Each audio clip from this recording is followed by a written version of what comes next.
Formula ఈ race కేసులో కేటీఆర్ ఈరోజు ఏసీబీకి విచారణకు హాజరయ్యారు. ఉదయం 10 గంటల నుంచి ఆయన్ను ఏసీబీ అధికారులు ప్రశ్నిస్తున్నారు. నిబంధనలకు విరుద్ధంగా నిధుల మళ్లింపు అధికారులకు ఎలాంటి ఆదేశాలు ఇచ్చారు?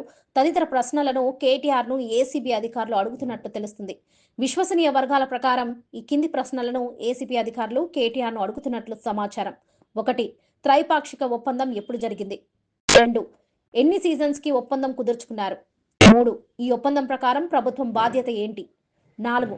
సీజన్ 9 రేస్‌లో ప్రభుత్వం ఎంత ఖర్చు చేసింది? 5. సీజన్ 10కి ట్రై ఒప్పందంలో ఉన్న ఏసీఈ నెక్స్ట్ ఎందుకు బ్రేక్ చేసింది? 6. ఒప్పందాన్ని బ్రేక్ చేసిన ఏసీఈ నెక్స్ట్ పై ఏం చర్యలు తీసుకున్నారు? 7. వసతుల ఏర్పాటుకు ఒప్పందం కుదుర్చుకున్న ప్రభుత్వం మళ్ళీ ఎందుకు స్పాన్సర్‌షిప్ చేయాలనుకుంది? 8.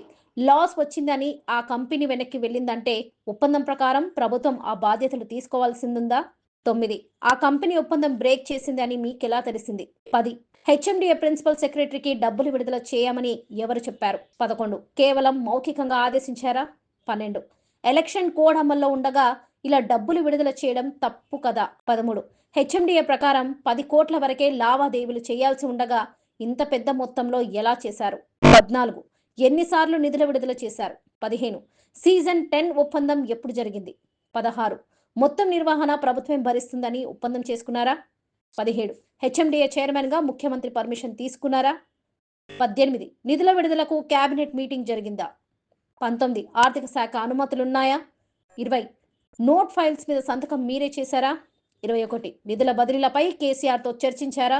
22. కేసీఆర్కు తెలిసే నిధుల బదిలీ జరిగిందా? 23. నిధుల బదిలీ తర్వాత కేసీఆర్ మిమ్మల్ని ప్రశ్నించారా? 24. హెచ్ఎండిఏ చైర్మన్గా కేసీఆర్కు ఇందులో భాగస్వామ్యం ఉందా? ఇవే నిన్న ఏసీబీ కేటీఆర్ను విచారణ చేసింది. దీనికి కేటీఆర్ కూడా ధీటుగా సమాధానం ఇచ్చినట్లు సమాచారం.